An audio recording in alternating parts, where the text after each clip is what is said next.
MLC ఎలక్షన్ల దాకిన షాకులకేంచి ఇంకా బయటికి రాక మునిపే రేవంత్ అన్నకు ఇంకొక పెద్ద షాకు దాకింది. గా ఎమ్మెల్సీ ఎలక్షన్ రిజల్ట్ షాకు తోటి పువ్వు పార్టీకి పాయిదా అయితే ఇప్పుడు హైకోర్టు ఇచ్చిన షాకు తోటి కారు పార్టీకి పాయిదా అయింది. మరి గా షాకేందో గా పంచాదేందో ఈ ముచ్చటి చూసి పురా కరుసుకొని రాపోండి.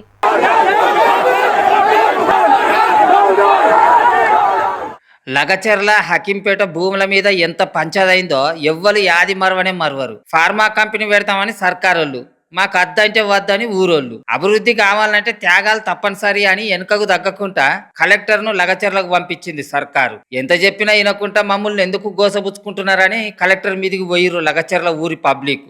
అటెనకల రైతుల అరెస్టులు కూడా అయినాయి. మళ్ళీ అటెనకల ఫార్మాసిటీ కాదని ఇండస్ట్రియల్ పార్క్ అని ఇంకో కార్యం ముంగటేసుకొని భూసేకరణ చేద్దాం అనుకున్నారు. మళ్ళా గిదేం పంచాది అని కోర్టుకు పోతే భూసేకరణ కార్యాన్ని బంద్ చేయాలని స్టే ఇచ్చింది రాష్ట్ర పెద్ద కోర్టు. ఈ ముచ్చట మీద సుప్రీంకోర్టుకు పోతారో మరి ఏ ఆలోచనలు చేస్తారో చెయ్యిపాటి సర్కారు వాళ్ళు గాని ఎందుకో రేవంత్ అన్నకు ఈ నడవనైతే మస్తుగా దెబ్బలు దాకుతున్నాయి. పార్టీ ఫిరాయించిన ఎమ్మెల్యేల మీద వాళ్ళ మీద యాక్షన్ తీసుకొని స్పీకరు అసెంబ్లీ సెక్రటరీ మీద గరమైంది సుప్రీంకోర్టు.